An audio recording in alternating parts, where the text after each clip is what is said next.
Yes, so moving on, നമുക്ക് എല്ലാവർക്കും നിങ്ങൾ പറയാനുള്ള ഒരുപാട് കാര്യങ്ങളാണ് കേൾക്കാനുള്ളത് about this movie, about Kaduva. That's what we want to know from you. And I think to start with, the right choice to know about this movie and ഇവിടെയുള്ള എല്ലാവരെയും ഒന്ന് സ്വാഗതം ചെയ്യാൻ, ബിക്കോസ് ഈ ഒരു മൂവി നമ്മളിലേക്ക് എത്തിക്കുന്നത് പൃഥ്വിരാജ് പ്രൊഡക്ഷൻസും അതുപോലെ തന്നെ ലിസ്റ്റിൻ ചേട്ടനും കൂടിയാണ്. സോ ലിസ്റ്റിൻ ചേട്ടൻ, I think I will call you for ഒരു ഫസ്റ്റ് സ്പീച്ച്, ഒരു വെൽക്കം, എല്ലാവർക്കും ഒന്ന് ജസ്റ്റ് ഒരു വെൽക്കം പറയാനും അതുപോലെ തന്നെ കടുവനെ കുറിച്ചൊന്ന് പറയാനും വേണ്ടിയിട്ട് I think I will start with Listin ചേട്ടൻ.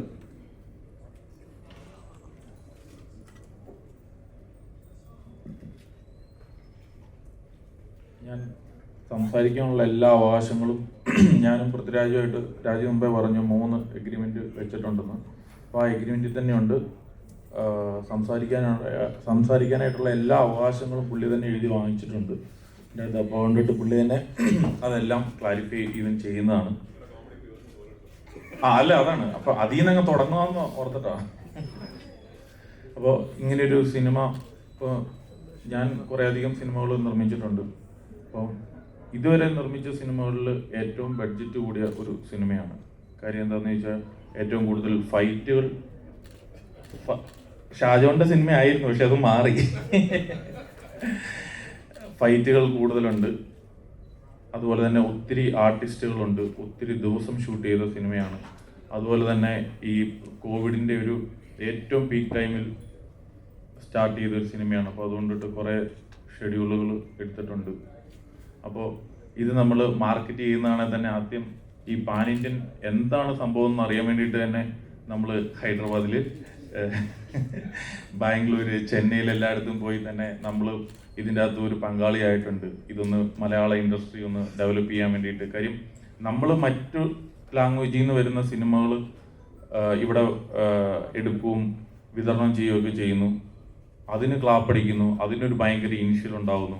അപ്പം നമ്മുടെ, അതായത് ഈ റിയലിസ്റ്റിക് സിനിമകളാണ് കൂടുതൽ ഇവൻ എടുത്തുകൊണ്ടിട്ടിരിക്കുന്നത്. അപ്പം അതൊന്ന് മാറി രാജുവിന് തന്നെ പേടിയാണ് ചില സമയത്ത്. ഇതെന്താണ് നമ്മൾ ചെയ്തു കഴിഞ്ഞു കഴിഞ്ഞാൽ ഇവര് അങ്ങനെ ആ അർത്ഥത്തിൽ തന്നെ എടുക്കുമോ എന്നുള്ളത് തന്നെ. ഞാൻ പറഞ്ഞു, രാജു ഒരു ധൈര്യം കാട്ടിയാലേ ഉള്ളൂ മറ്റുള്ളവർക്ക് കൂടെ ഇപ്പം ഇവൻ ഇത് ചെയ്യാനായിട്ട് ഇവൻ പറ്റുള്ളൂ, നമുക്ക് ചെയ്യാം എന്നുള്ള ഒരു തീരുമാനത്തിലാണ് ഇത് ചെയ്തത്. കാര്യം എന്താണെന്ന് വെച്ചാൽ രാജുവിൻ്റെ മനസ്സിൽ ഇപ്പോഴും ഉണ്ട്, നമ്മളിതൊക്കെ കാട്ടി കഴിഞ്ഞു കഴിഞ്ഞാൽ മറ്റുള്ളവർക്ക് ഇഷ്ടപ്പെടുമോ എന്നുള്ളൊരു തോന്നലാണ്. പിന്നെ രാജുവിൻ്റെ ഒരു തീരുമാനം അറിയാമല്ലോ, കൂവട്ടെ, കുഴപ്പമില്ല, നമുക്കത് ഇതല്ല ഇതിൻ്റെ അപ്പുറവും കണ്ടിട്ടുള്ളതാണ് എന്നുള്ള ലെവലിലാണ് രാജു ഇരിക്കുന്നത്. സോ അതുകൊണ്ടിട്ട് കടുവയിൽ നമ്മളൊരു വീണ്ടും ഒരു പരീക്ഷണം നടത്തുകയാണ്. സോ ഇതിൻ്റെ അകത്ത് ഒരുപാട് ആർട്ടിസ്റ്റുകളുണ്ട്. ഇപ്പം ഇനി ഷാജിച്ചേട്ടൻ വന്നിട്ടില്ല, ജിനു വന്നിട്ടില്ല. അപ്പം അവരെല്ലാം ഇപ്പോഴും ഇതിൻ്റെ വർക്കുകൾ തീർന്നിട്ടില്ല, അതുകൊണ്ടിട്ടാണ് വരാത്തത്. പിന്നെ വിവേക് ഒബ്രോയ് ഈ സിനിമയിൽ രാജുവിനെ പോലെ തന്നെ ഏറ്റവും കൂടുതൽ ഡെഡിക്കേറ്റഡ് ആയിട്ട് അഭിനയിച്ച അല്ലെങ്കിൽ പാർട്ടിസിപ്പേറ്റ് ചെയ്ത ഒരാളാണ് ഞാൻ. നമ്മളിപ്പം സിനിമയിലൊക്കെ ഇപ്പം പറയാം, എല്ലാവരും വന്നിട്ട് അഭിനയിച്ച് കഴിയുമ്പോൾ ബിഫോർ ഡബിങ്ങിന് മുമ്പ് പൈസയൊക്കെ വാങ്ങിച്ചുകൊണ്ടിട്ട് പോകുന്നവരാണ് എല്ലാവരും. കാര്യം അത് കഴിഞ്ഞ് കഴിഞ്ഞാൽ അവർക്കൊരു കോൺഫിഡൻസ് ഇല്ല. അതുകൊണ്ടിട്ട് പക്ഷെ വിവേക് ഒബ്രോയിനെ സംബന്ധിച്ച് അഭിനയിച്ച് കഴിഞ്ഞിട്ടാണ്, കംപ്ലീറ്റ് തീർന്നു കഴിഞ്ഞിട്ടാണ് ഫുൾ പൈസ പോലും ഈവൻ വാങ്ങിച്ചത്. അപ്പം അതൊക്കെ നമ്മളെ സംബന്ധിച്ചൊരു വണ്ടറിങ് ആണ്. ഇപ്പം ഷാജോണിനൊക്കെ ചിലപ്പോൾ സംശയമുണ്ട്. കാര്യം ഷാജോൺ പറഞ്ഞെന്തോ ഒരു പിടിയില്ലെങ്കിൽ ചിലപ്പോൾ കിട്ടിയില്ലെങ്കിലോ എന്നോർത്ത് തന്നെ എന്തെങ്കിലുമൊക്കെ സ്ഥലം വാങ്ങലുണ്ട്, ഫ്ലാറ്റ് വാങ്ങലുണ്ട്, ഫ്ലാറ്റ് മെയിൻ്റനൻസ് ഉണ്ട് എന്നൊക്കെ പറഞ്ഞിട്ട് നമ്മളിൽ നിന്ന് വാങ്ങും. അപ്പോൾ അതുകൊണ്ടിട്ട് ഒരു ഡിഫറെൻ്റ് അനുഭവമായിരുന്നു from Vivek Oberoi. No problem. So അതുകൊണ്ടിട്ട് എല്ലാവർക്കും ഒരു ബിഗ് താങ്ക്സ് പറയാണ്. നിങ്ങളുടെ എല്ലാം വലിയ സപ്പോർട്ട്, അനുഗ്രഹം, പ്രാർത്ഥന, ഹെൽപ്പ് ഒക്കെ ഈ സിനിമയ്ക്ക് ആവശ്യമാണ്. കാര്യം ഈ സിനിമ നിങ്ങൾക്ക് ഒട്ടും കൊള്ളത്തില്ലെന്ന് ഫീൽ ചെയ്യുകയാണെങ്കിൽ നിങ്ങൾ നെഗറ്റീവ് തന്നെ എഴുതിക്കോട്ടോ. പക്ഷേ നമുക്കൊരു പൂർണ്ണ വിശ്വാസമുണ്ട് ഈ സിനിമ ഒരു ബോറടിപ്പിക്കുന്ന സിനിമയായിരിക്കത്തില്ല, ഒരു കൈയടിപ്പിക്കുന്ന സിനിമയാണെന്നുള്ളൊരു ഇത് കണ്ടതിൻ്റെ സ്ഥിതിക്ക്. നമ്മൾ 2-3 പ്രാവശ്യം കണ്ടു, പലരെ കൊണ്ടിട്ട് കാണിച്ചു, എന്തെങ്കിലും അഭിപ്രായം ഉണ്ടോ അല്ലെങ്കിൽ മോശമായിട്ടുള്ള നിങ്ങൾക്ക് ഏതെങ്കിലും ഭാഗം ഉണ്ടെങ്കിൽ പറയാൻ പറഞ്ഞിട്ട് അങ്ങനെ പല ആൾക്കാർ ഇത് കണ്ടു. എല്ലാവർക്കും ഭയങ്കരമായിട്ട് ഇഷ്ടപ്പെട്ടു. ഒരു 2 മണിക്കൂർ 30 മിനിറ്റ്സ് ഈ സിനിമയുണ്ട്. എല്ലാവർക്കും ഇഷ്ടപ്പെടുന്ന ഒരു സിനിമയാണ് എന്നാണ് എൻ്റെ ഒരു പൂർണ്ണമായ വിശ്വാസം, അല്ലെങ്കിൽ ഈ സിനിമ കണ്ടവരുടെ ഒരു വിശ്വാസം. അതിൻ്റെ ഒരു ബലത്തിൽ തന്നെ പറയട്ടെ. അതുകൊണ്ടിട്ടാണ് നമ്മൾ ഈ നമ്മൾ മാക്സിമം തിയേറ്ററുകൾ തന്നെ റിലീസ് ചെയ്യുന്നുണ്ട്. ഇപ്പം തന്നെ നമുക്ക് ഒരു 350 തിയേറ്ററുകളോളം നമ്മൾ റിലീസ് ചെയ്യുന്നുണ്ട്. തിയേറ്ററുകാർ തന്നെ ചോദിക്കുകയാണ് ഈ സിനിമ നമുക്ക് വേണമെന്ന്. കാര്യം അവർക്കും ഒരു പ്രതീക്ഷ കൊടുക്കാനായിട്ട് ഇതുവരെയുള്ള പബ്ലിസിറ്റി ആയിക്കോട്ടെ, ഈ സിനിമയുടെ വന്ന ടീസർ ആയിക്കോട്ടെ, അല്ലെങ്കിൽ ടീസറുകളായിക്കോട്ടെ ഒക്കെ ഒരു ഇംപ്രഷൻ ക്രിയേറ്റ് ചെയ്തിട്ടുണ്ട്. ഞങ്ങളുടെ ഒരു വിശ്വാസം ആ ഇംപ്രഷന് അല്ല അതിന് മേളിലൊരു സിനിമ തരാനായിട്ട് പറ്റും. ഷായിച്ചേട്ടൻ തന്നെ എന്നോട് പറഞ്ഞ്, ആക്ച്വലി ഞാൻ വന്ന് വലുതായിട്ട് പറയുന്നില്ല, ഇവന്മാർ മിക്കവാറും എനിക്ക് ട്രോളാൻ ചാൻസ് ഉണ്ട്, അപ്പോൾ അതുകൊണ്ടിട്ട് ഞാൻ വന്ന് കമൻ്റ് അടിക്കുന്നില്ല, സിനിമ കണ്ടു കഴിഞ്ഞിട്ട് പറയാം ഇതാടാ ഞാൻ എടുത്തു വെച്ച സിനിമ എന്ന് പറയാനായിട്ട് ആഗ്രഹിക്കുന്ന ഒരാളാണ് ഷായിച്ചേട്ടൻ. അതുകൊണ്ടിട്ട് എല്ലാവരുടെയും വരാത്തവരുടെയും പേരിലുള്ള ഒരു താങ്ക്സ് പറയുന്നു. Thank you. Thanks a lot. ഇവരുടെ രണ്ടുപേരും ഒരു അസോസിയേഷൻ നോക്കിക്കഴിഞ്ഞാൽ എനിക്ക് തോന്നുന്നു വിമാനം, അത് കഴിഞ്ഞ് ഇപ്പോൾ like we had driving licence, Jana Gana Mana, ഇപ്പോൾ കടുവ, ലൈക്ക് ഒക്കെ ഹിറ്റിൽ നിന്ന് ഹിറ്റിലേക്ക് വെച്ച് കയറിക്കൊണ്ടിരിക്കുമ്പോൾ ഇതൊരു മൾട്ടി ലിംഗ്വൽ, ഒരു 5 ലാംഗ്വേജസിൽ ഒരു അടിപൊളി റിലീസ് വരുന്നു. ആൻഡ് ഇത് കഴിഞ്ഞ് അടുത്ത മൂവി നോക്കുവാണെങ്കിലും Gold is coming, like on the way for Onam release അല്ലേ. അപ്പോൾ we are all waiting for that. Onam release ആയിരിക്കും എന്ന് പ്രതീക്ഷിക്കുന്നു. ഹോപ്പ്ഫുള്ളി. അൽഫോൻസ് ഇപ്പോഴും പ്രവർത്തനത്തിലാണ്. ഓക്കെ. ആൻഡ് എനിക്ക് തോന്നുന്നു അത് കഴിഞ്ഞ് ഈ ഒരു അസോസിയേഷൻ, ഒരു പ്രൊഡക്ഷൻ അസോസിയേഷനിൽ ചെന്ന് നിൽക്കുന്നത് ഇപ്പോൾ സെൽഫിയുടെ ഷൂട്ട് കഴിഞ്ഞു എന്ന് കേട്ടു, റൈറ്റ്? ലൈക്ക് അതും അക്ഷയ് കുമാർ സാർ ആൻഡ് ഇമ്രാൻ ഹാഷ്മി രണ്ടുപേരും ഒരുമിച്ച് വരുന്നു, അതിന്റെ ഷൂട്ട് കഴിഞ്ഞു. സോ കരൺ ജോഹറിന്റെ ധർമ്മ പ്രൊഡക്ഷൻസുമായിട്ടുള്ള ഒരു അസോസിയേഷൻ വന്നു. സോ ഇങ്ങനെ ഒരു ലെവലിൽ നിൽക്കുമ്പോൾ ഈ ചോദ്യം പൃഥ്വിരാജിനോടാണല്ലോ, ലിസ്റ്റിനോടാണ് ഈ ഒരു ചോദ്യം. അക്ഷയ് കുമാർ ഇന്നലെ വൈകിട്ടോട് വിളിച്ചുള്ളൂ, എപ്പോഴാണ് അടുത്ത സിനിമ അതിന്റെ പറഞ്ഞു, എപ്പോഴാണ് അടുത്ത സിനിമ? ഞാൻ പറഞ്ഞു ഈ വർഷം എപ്പോ വേണേലും ചെയ്യാൻ, നോ പ്രോബ്ലം എന്നുള്ള രീതിയിൽ പറഞ്ഞു. ആണല്ലോ. ഓക്കെ. ലിസ്റ്റിനോട് ചോദ്യം ഇതാണ്, വളരെ സിമ്പിൾ ആണ്. പൃഥ്വിരാജ് സുകുമാരൻ ലിസ്റ്റിൻ ചേട്ടന്റെ ഭാഗ്യമാണോ, അതോ ലിസ്റ്റിൻ ചേട്ടൻ പൃഥ്വിരാജ് സുകുമാരന്റെ ഭാഗ്യമാണോ? പൃഥ്വി ഇപ്പൊ സമ്മതിക്കത്തില്ല, പക്ഷെ മനസ്സിൽ പറയുന്നുണ്ട്, എടാ നീയാടാ എന്റെ ഭാഗ്യം, നീയാടാ എന്റെ ഭാഗ്യം എന്ന് പറയുന്നുണ്ട്.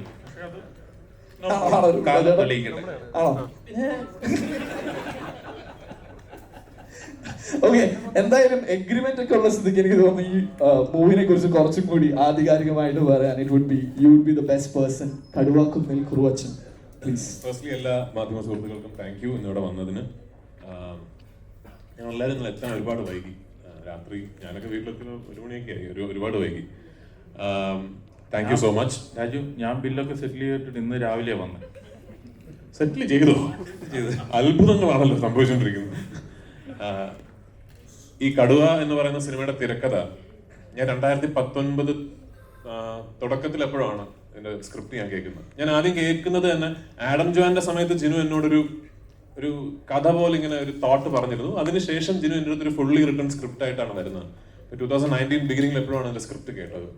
അന്ന് 3 വർഷങ്ങൾക്ക് മുമ്പ് ഇതിന്റെ സ്ക്രിപ്റ്റ് കേട്ടപ്പോൾ ആദ്യം എനിക്ക് തോന്നിയത് തന്നെ കുറെ നാളായാലും ഇങ്ങനൊരു സാധനം കേട്ടിട്ട് എന്നുള്ളതാണ്.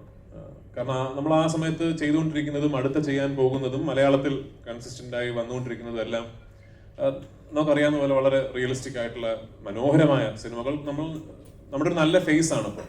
പക്ഷെ ഈ ഒരു ജോണർ, ഇത്തരത്തിലുള്ള ഒരു സിനിമകൾ മാത്രം സംഭവിക്കാതിരിക്കുന്നുണ്ടോ നമ്മുടെ ഇൻഡസ്ട്രി എന്നുള്ള ചിന്ത അന്നേ എനിക്ക് ഉണ്ടായിരുന്നു. എനിക്ക് തോന്നുന്നു ഇന്ന് 3 വർഷങ്ങൾക്ക് ശേഷം കടുവ റിലീസാകുന്ന സമയമാകുമ്പോൾ ഒരുപാട് സിനിമാ സ്നേഹികൾ ഷെയർ ചെയ്യുന്ന ഒരു സെന്റിമെന്റ് ആണ് അതല്ലേ.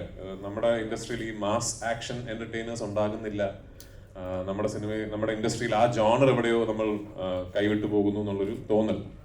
അപ്പൊ ആ ഒരു ഫൊഗോട്ടൺ ജോണറിന്റെ ഒരു അവേക്കനിങ് ആകട്ടെ ഈ സിനിമ എന്നുള്ളതാണ് എൻ്റെ ഏറ്റവും വലിയ ആഗ്രഹം. ഇത് ഒരു 90കളുടെ തുടക്കത്തിൽ പാലാ കാഞ്ഞിരപ്പള്ളി ബെൽറ്റിൽ നടക്കുന്ന ഒരു കഥയാണ്, ഒരു നാടൻ അടിപ്പടം ആണ്. അപ്പൊ ഞാൻ ഇതിന്റെ സ്ക്രിപ്റ്റ് കേട്ടോണ്ടിരുന്നപ്പോൾ ഫുൾ എന്റെ മനസ്സിലേക്ക് വന്ന, നമ്മൾ ഈ സ്ക്രിപ്റ്റ് കേൾക്കുമ്പോൾ ഈ ചില കണ്ട സിനിമകളുടെ റെഫറൻസസും ഓർമ്മകളും ഒക്കെ നമ്മുടെ മനസ്സിലേക്ക് വരുമല്ലോ. അപ്പൊ എന്റെ മനസ്സിലേക്ക് അങ്ങനെ ഓടിയെത്തിയ, നമ്മൾ ചെറുപ്പകാലത്ത് തിയേറ്ററിൽ പോയി ഫസ്റ്റ് കണ്ട് കൈയടിച്ച ലാലേട്ടന്റെയും മമ്മൂക്കയുടെയും സുരേഷ് ചേട്ടന്റെയും ഒക്കെ സിനിമകൾ ഇങ്ങനെ മനസ്സിലേക്ക് ഓടിയെത്തിയപ്പോൾ അതിൽ ഭൂരിഭാഗവും ആക്ച്വലി ഷാജിയേട്ടന്റെ സിനിമകളെ കുറിച്ചാണ് ഞാൻ ചിന്തിച്ചത്. അങ്ങനത്തെ മേക്കിംഗ്, അങ്ങനത്തെ ടേക്കിങ്സ്, അത്തരത്തിലുള്ള ക്യാമറ മൂവ്മെന്റ്സും ഒക്കെ. അപ്പൊ അതുകൊണ്ടാണ് ഈ സ്ക്രിപ്റ്റ് കേട്ട് കഴിഞ്ഞപ്പോൾ ഞാനാണ് ആദ്യം ഷാജിയേട്ടനെ വിളിച്ചത്. അദ്ദേഹം വിളിച്ചിട്ട്, ഷാജിയേട്ടാ ഒരു സ്ക്രിപ്റ്റ് ഞാൻ കേട്ടു. അന്ന് 2019 തന്നെ അദ്ദേഹം മലയാളത്തിലൊരു സിനിമ ചെയ്തിട്ട് എനിക്ക് ഓർമ്മ ശരിയാണെങ്കിൽ 6-7 വർഷങ്ങളായിരുന്നു. ഞാൻ പറഞ്ഞു, ഈ ഒരു സ്ക്രിപ്റ്റ് കേട്ടിട്ട് ഇതാണ് ഷാജിയേട്ടനെ തിരിച്ച് മലയാളത്തിലേക്ക് ഒരു തിരിച്ചുവരവായിട്ട് കാണേണ്ട സിനിമ എന്ന് തോന്നുന്നുണ്ടെങ്കിൽ ഇത് ഷാജിയേട്ടൻ ചെയ്യണം. ഷാജിയേട്ടൻ ചെയ്താൽ ഇതിൽ ഞാൻ അഭിനയിക്കാം, ഞാനത് നിർമ്മിക്കുകയും ചെയ്യാം, എൻ്റെ സുഹൃത്ത് ലിസ്റ്റിനുമായിട്ട് ചേർന്ന് നിർമ്മിക്കുകയും ചെയ്യാമെന്ന് ഞാൻ പറഞ്ഞിരുന്നു. ഷാജിയേട്ടൻ സ്ക്രിപ്റ്റ് വായിച്ചു, അദ്ദേഹത്തിന് ഭയങ്കര ഇഷ്ടപ്പെട്ടു. അങ്ങനെയാണ് ഇതൊരു ഷാജി കൈലാസ് സിനിമയായി മാറുന്നത്. ഇന്നെനിക്ക് ഏറ്റവും വലിയ സന്തോഷം, ഇത് 100% ഒരു ഷാജി കൈലാസ് സിനിമയാണ്. ഷാജി ഏട്ടനെ നമ്മളെല്ലാവരും ഇഷ്ടപ്പെട്ട, കാണാൻ ആഗ്രഹിക്കുന്ന ഒരു ഷാജി കൈലാസ് സിനിമ കാണാൻ പണ്ട് നമ്മൾ തിയേറ്ററിൽ പോകുമ്പോൾ എന്തൊക്കെ കാണണമെന്ന് ആഗ്രഹിച്ചായിരുന്നോ പോയത്, അതെല്ലാം കാണാൻ സാധിക്കുന്ന ഒരു സിനിമയാണ് കടുവ എന്നാണ് എൻ്റെ ഒരു പ്രതീക്ഷ. എനിക്ക് ഈ സിനിമ വർക്കാകണമെന്ന് വലിയ ആഗ്രഹമുണ്ട്. സ്വാഭാവികമായിട്ടും ഞാൻ അഭിനയിച്ച സിനിമ ആയതുകൊണ്ടും നിർമ്മിച്ച സിനിമ ആയതുകൊണ്ടും. പക്ഷെ അതിലുപരി എനിക്ക് തോന്നുന്നു ഈ സിനിമ വർക്കായാൽ ചിലപ്പോൾ ഇനിയും നമ്മുടെ ഇൻഡസ്ട്രിയിൽ at least once in a while ഇത്തരത്തിലുള്ള ഈ മാസ് മസാല ആക്ഷൻ എന്റർടൈനേഴ്സും ഉണ്ടാകും എന്നൊരു പ്രതീക്ഷ എനിക്കുണ്ട്. ഒരു റെക്കറിംഗ് നറേറ്റീവ് ആണ് നമുക്കിടയിൽ. ഈ നല്ല ആക്ഷൻ സിനിമകൾ കാണണമെങ്കിൽ, അല്ലെങ്കിൽ നല്ല മാസ് എന്റർടൈനേഴ്സ് കാണണമെങ്കിൽ അന്യഭാഷാ ചിത്രങ്ങൾ കാണണം എന്നുള്ളത്. ആ നറേറ്റീവ് നമുക്ക് നിർത്തണം. മലയാളത്തിലും അത്തരം സിനിമകൾ വേണം. നമ്മൾ സൃഷ്ടിക്കുന്ന മനോഹരമായ റിയലിസ്റ്റിക് ആയിട്ടുള്ള, ഇന്റലക്ച്വൽ ആയിട്ടുള്ള, സോഷ്യലി റിലവന്റ് ആയിട്ടുള്ള സിനിമകൾക്കിടയിൽ ഇത്തരം സിനിമകൾക്കും ഒരു സ്പേസ് ഉണ്ടാകണം എന്നാണ് എൻ്റെ അഭിപ്രായം. അപ്പോഴാണുള്ള ഒരു ഇൻഡസ്ട്രി ഫുള്ളി മൾട്ടി ഫെസറ്റഡ് ആകുന്നത്. സോ അതാണ് എൻ്റെ ഒരു പ്രതീക്ഷയും ആഗ്രഹവും. നിങ്ങളുടെ എല്ലാവരുടെയും അനുഗ്രഹവും പ്രാർത്ഥനയും ഈ സിനിമയ്ക്ക് ഇപ്പോൾ ഉണ്ടാകണം എന്ന് ഞാൻ അഭ്യർത്ഥിക്കുന്നു. Once again thank you for being here. Thanks a lot, രാജുവിന്. ആൻഡ് ഈ ഒരു ലൈക്ക് ആക്ഷൻ മാസ് മൂവി അല്ലെ, ഇപ്പോൾ വൺ സൈഡിൽ പൃഥ്വിരാജ് ആണെങ്കിൽ the other side, if you say it's a war, the other side should be like super strong. അപ്പൊ അത്ര strong ആയിട്ടുള്ള ഒരു സൈഡാണ് അപ്പുറത്ത് ചിരിച്ചുകൊണ്ടിരിക്കുന്ന ഒരു മുഖം, right? And how is that? എനിക്ക് തോന്നി നമ്മൾ ഈ മലയാള സിനിമകളുടെ ഏറ്റവും ഇൻട്രസ്റ്റിംഗ് കാര്യമെന്ന് മറ്റ് ഭാഷകളിൽ നമ്മൾ അവരോട് സംസാരിക്കുമ്പോൾ അവർ പറയുന്ന റൈറ്റിംഗ് ആണ്. നമ്മളിപ്പോൾ ഒരു മാസ് ആക്ഷൻ എന്റർടൈനർ മൗണ്ട് ചെയ്യുമ്പോൾ പോലും നമ്മൾ വളരെ കൺവീനിയന്റ് ആയിട്ടുള്ള, വളരെ സൽഗുണസമ്പന്നനായ ഒരു നായകനും എല്ലാ കുഴപ്പങ്ങളും ഉള്ളൊരു വില്ലനും, അത്തരത്തിലുള്ള ഒരു നെറേറ്റീവ് അല്ല നമ്മുടെ സിനിമകൾക്ക് ഉണ്ടാകാറുള്ളത്. കടുവയിലും ആ ഗുണമുണ്ട്. ഞാൻ തമാശയ്ക്ക് എപ്പോഴും പറയും, സച്ചി തുടങ്ങി വെച്ച ഈ ഒരു മെയിൽ ഈഗോ ബേസ്ഡ് സിനിമകളുടെ ട്രിലജിയാണ് ഞാൻ കടുവയിൽ കംപ്ലീറ്റ് ചെയ്യുന്നത്. കാരണം ഡ്രൈവിംഗ് ലൈസൻസും അയ്യപ്പനും ദോഷിയും കടുവയും. അപ്പൊ കടുവയുടെയും പ്ലോട്ടിന്റെ കോർണർ സ്റ്റോൺ എന്ന് പറയുന്നത് രണ്ട് വ്യക്തിത്വങ്ങൾ തമ്മിലുള്ള ഒരു ഈഗോ ഇഷ്യൂ ആണ്. വളരെ ചെറിയൊരു സാധനമാണത്. ഇവർ രണ്ടുപേരും ഒരു മേശയ്ക്ക് അപ്പുറം ഇപ്പുറം ഇരുന്ന് സംസാരിച്ചാൽ 5 മിനിറ്റിൽ തീരാവുന്ന ഒരു ഇഷ്യൂ ആണത്. പക്ഷെ രണ്ടുപേരുടെയും പേഴ്സണാലിറ്റി എന്താണെന്ന് വെച്ചാൽ അത് വേണ്ട, ഞാനങ്ങനെ ഇപ്പോൾ അവനെ പോയി കണ്ട് സോറി പറയുന്നില്ല എന്ന് പറഞ്ഞ് തുടങ്ങി ഇതിങ്ങനെ വലുതായി കടുവയെ സംബന്ധിച്ചിടത്തോളം കുറച്ച് കഴിഞ്ഞതൊരു സ്റ്റേറ്റ് മെഷീനറിയും സ്റ്റേറ്റ് ഗവൺമെന്റും പോലീസ് ഫോഴ്സും എല്ലാവരും ഇൻവോൾവ് ആകുന്ന ഒരു വലുപ്പത്തിലേക്ക് അത് വളരുന്നൊരു പ്രവണതയാണ് കടുവയുടെ കഥയുടെ. മാത്രമല്ല, അയ്യപ്പനും കോശിയും എന്നൊക്കെ പറഞ്ഞ സിനിമകൾ വളരെ റൂട്ടഡായി, റിയലായി, ഡ്രമാറ്റിക് അല്ലാത്ത രീതിയിൽ അവതരിപ്പിച്ച സിനിമയാണ്. കടുവ അങ്ങനെയല്ല. കടുവ എല്ലാ സിനിമാറ്റിക് ലിബർട്ടീസും എടുത്ത ഒരു മെയിൻ സ്ട്രീം മാസ് ആക്ഷൻ എന്റർടൈനറിന്റെ സിനിമാറ്റിക് ലാംഗ്വേജിൽ പറയുന്ന ഒരു കഥയാണ്. അപ്പൊ ഇതില് ഒരാൾ നല്ലവൻ, മറ്റൊരാൾ മോശക്കാരൻ എന്നുള്ളൊരു വേർതിരിവല്ല. ഈ രണ്ടുപേർക്കും ശരികളും തെറ്റുകളും ഉണ്ട്. രണ്ടുപേരും ഈ കഥയുടെ പല ഭാഗങ്ങളിലായി തെറ്റുകളും ശരികളും ചെയ്തിട്ടുണ്ട്. അപ്പൊ രണ്ടുപേരും ഈക്വലി പവർഫുൾ ആയിരിക്കണം എന്ന് ഈ സ്ക്രിപ്റ്റിൽ തന്നെ ഉണ്ട്. രണ്ടും ഈക്വൽ ഫോഴ്സസ് ആണ്.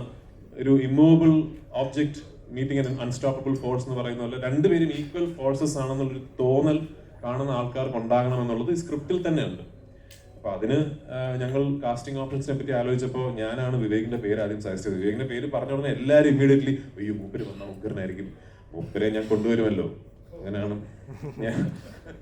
ഞാൻ വിളിച്ച് you have to come and do this for me എന്ന് പറഞ്ഞു. ഞങ്ങൾ ലൂസിഫർ മുതൽ വലിയ സുഹൃത്തുക്കളാണ്. നമ്മൾ ഇൻഫാക്ട് അങ്ങനെ എപ്പോഴും സംഭവിക്കാറില്ല. നമ്മൾ സിനിമ ചെയ്തിട്ട് ഒരു റിലേഷൻഷിപ്പ് തുടങ്ങി അത് സിനിമയ്ക്ക് വെളിയിലും ആ റിലേഷൻഷിപ്പ് കൊണ്ടു നടക്കുക എന്ന് പറയുന്നത് doesn't happen with every one after every film. But Vivek and me are now truly we share a bond beyond cinema. Our families know each other. അപ്പോൾ ഞാൻ വിളിച്ചിട്ട് ഞാൻ വേറെ ചോദ്യമൊന്നും വേണ്ട, ഇത്രാൻ്റെ വരണം എന്ന് പറഞ്ഞു. ഈ പറയുന്ന പോലെ നിങ്ങൾ കാണുന്ന പോലെ അല്ല ആക്ച്വലി. വിവേകിന് സിനിമയ്ക്ക് വെളിയിൽ ഒരുപാട് തിരക്കുകളുള്ള ഒരാളാണ്. അതെനിക്ക് പേഴ്സണലി അറിയാവുന്നതുകൊണ്ട് സോ അതെനിക്ക് പേഴ്സണലി അറിയാവുന്ന ഒരാളായതുകൊണ്ട് വിവേക് ആ സമയം കണ്ടെത്തി എനിക്ക് വേണ്ടി ഇത്രയും പ്രശ്നങ്ങൾ, സ്റ്റോപ്പേജസും വീണ്ടും ഷെഡ്യൂളുകളും ഒക്കെ ആ ഒരു സിനിമയ്ക്ക് ഓരോ പ്രാവശ്യവും സമയം കണ്ടെത്തി എനിക്ക് വേണ്ടി സിനിമ വന്ന് ചെയ്തു എന്ന് പറയുന്ന എത്ര വലിയൊരു എഫേർട്ട് ആയിരുന്നു എന്നുള്ളത് മറ്റാരേക്കാളും എനിക്കറിയാം. I will forever be thankful to him for that.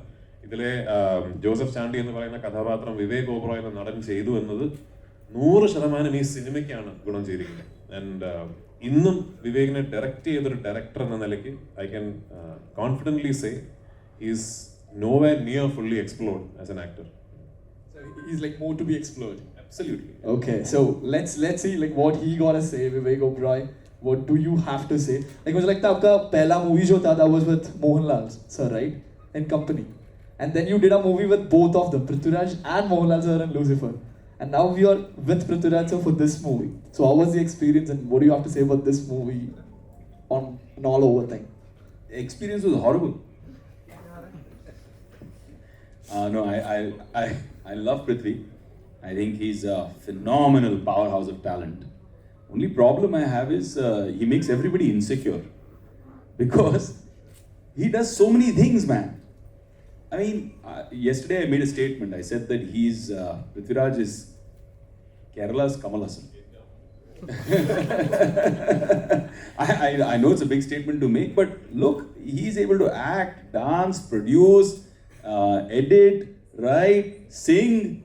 Oh my God, what doesn't he do? Only Samyuktha is safe. Even if he shaves, he can't do her role. Huh? So, no, but true, honestly, from the heart, really, really proud of this guy. He's so committed. He lives, breathes, eats, drinks, sleeps cinema. I mean, he's constantly, you see him, he's so focused and committed and he loves cinema so deeply. And it's amazing to see that.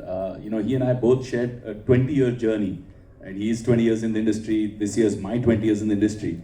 But if I just see everything that Prithvi has achieved in comparison with myself, he's achieved so much more as a creative person because of that sheer dedication, passion, and single-minded focus. And that's amazing. It's amazing to work with somebody like that. He inspires me in many, many ways. And I love the experience of working here. And like I said, I didn't do the film for money. Listin promised me a Ferrari. Listin promised me a Ferrari at the end of the film. Success. I'm sure he'll bring one toy Ferrari and give it to me, knowing Listin.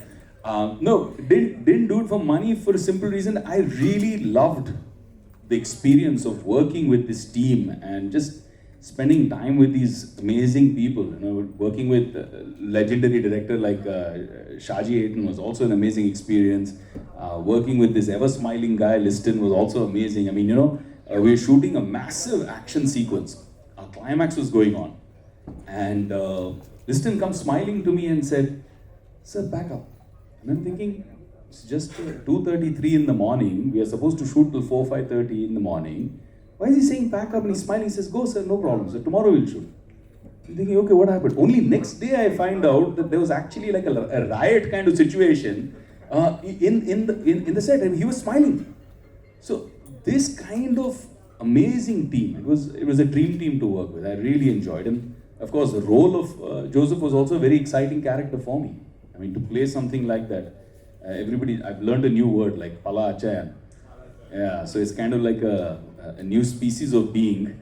But it was fun. It was fun playing that character, understanding the culture, understanding the relationship, working with Priyanka, working with Seema auntie. It was amazing to work with all these people. It was a really good experience. Okay, in your perspective, is Joseph gonna stand over Bobby? Bobby and Joseph are two different guys completely. See, Bobby is like this charming devil in disguise, right? He just knows smoothly how to make his things happen, how to lie, how to manipulate, how to cheat. He'll play anything. Joseph is actually the other end of the spectrum. So if you look at Kurvacha is larger than life. Kurvacha is rough. Kurvacha is Kaduva is very local. Joseph is the opposite. Joseph is dignified, educated, classy, well-traveled. He lives in Trivandrum also, comes back home also. He has the authority and the power that kind of authority gives him, that uniform gives him. He's a good cop. He's an honest cop. He's a good Christian who loves to go, to church every Sunday. He's a pillar of his community. He's a good father, good husband, wonderful son. He's really wants to make his mother proud, his family honor, name, everything means a lot to him. What I loved about Joseph's character is to see one small sin, right? Which is the sin of arrogance, the sin of ego. One small thing like that becoming like a virus, in his mind and corrupting him. He could have easily just sorted the situation with Kaduva. He could have just said, "Listen, man, it's okay, sorry, forget about it." But that one ego, that male ego, that drove him to say, "No, I'm going to hit back. If he gave me one, I'll hit him two." that drives you to do things that you would not do normally and then takes you down a very, very negative spiral. So for me, Joseph's character was exploring that kind of story where a regular guy, a good guy, can take things to such a point just out of ego. This overcompensation, over-attacking for something that somebody has done to him. That I've never done in 20 years of my career. I've never done a character like that. So for me, it was a very different exploratory journey. I didn't want to play Joseph like a very larger-than-life guy who's, pulling his collar. I've done a lot of that. For me, I wanted to play a very serious, simple, honest guy who's looking straight. Bobby's still very stylish. Joseph is very, very real. Nice. So we're looking forward to see you on the screen as Joseph Chandy. Thank you, man. Yeah, and Samyuktha, it's to you. Like, how was your experience in Kaduva? Like, maybe a couple of movies with Tovino, and then now with the brand Prithviraj Sukumaran. How was it? How was Kaduva, the experience? എനിക്ക് കടുവ ഞാൻ ഷാജി സാറിൻ്റെ സിനിമകളെല്ലാം ഈ കണ്ടു വളർന്നു എന്ന് പറയാം.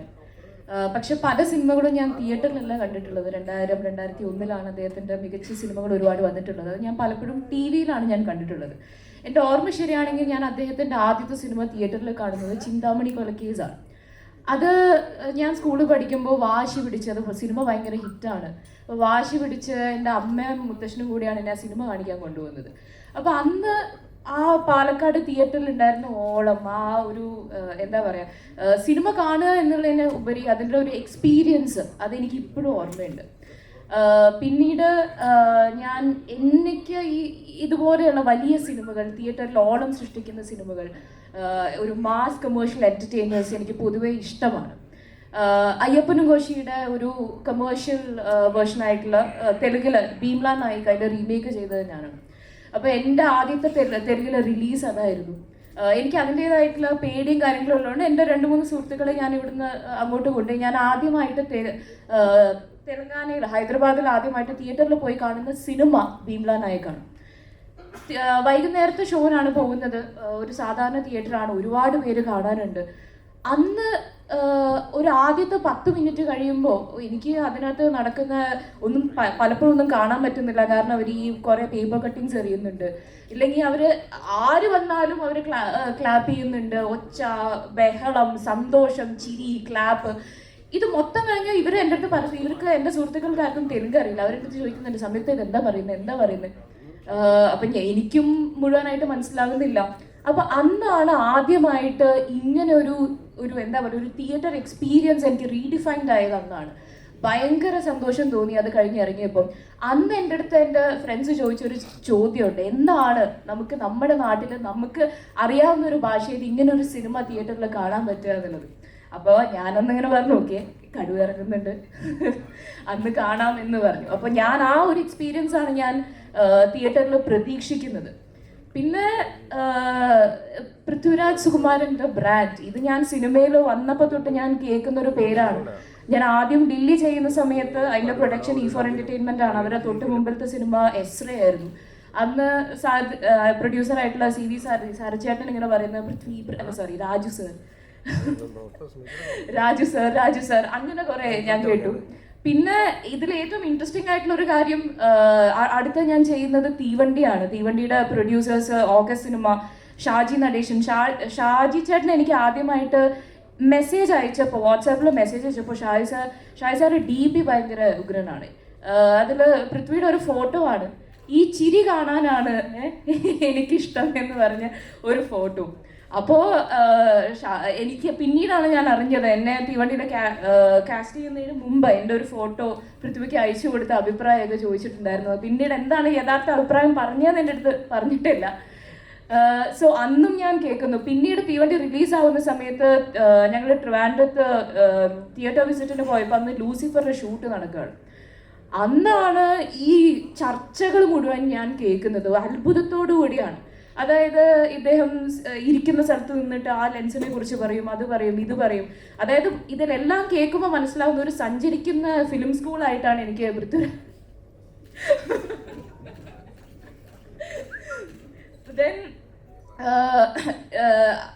ഇതാണ് എനിക്ക് വെരി എക്സൈറ്റഡ്. ഇങ്ങനെ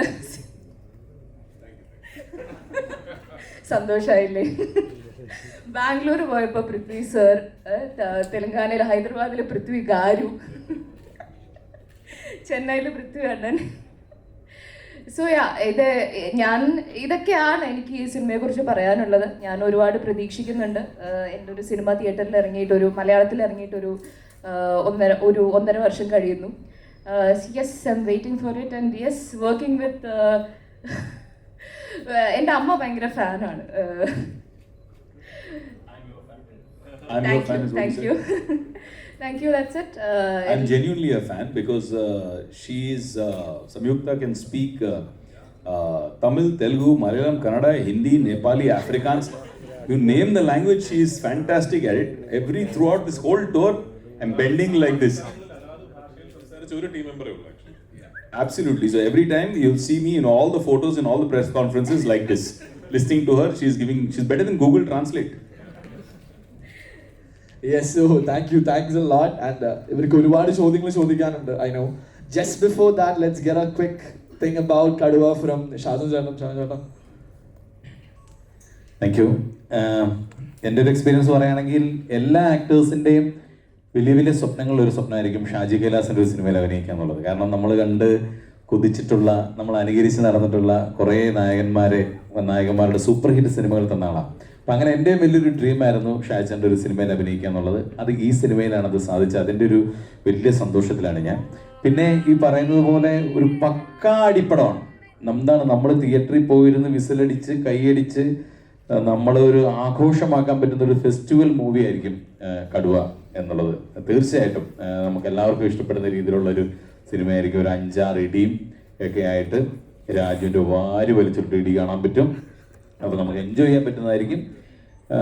എല്ലാം കൊണ്ടും ഞാൻ വളരെ ഹാപ്പിയാണ്. വെയിറ്റ് ചെയ്തിരിക്കുന്നു സിനിമ. ഹാപ്പിയാണ്, വെയിറ്റ് ചെയ്തിരിക്കുന്നത്. സുധീരേട്ടൻ എന്താണ് പറയാനുള്ളത് ഒരു കടുവ എക്സ്പീരിയൻസ്? എല്ലാവർക്കും നമസ്കാരം.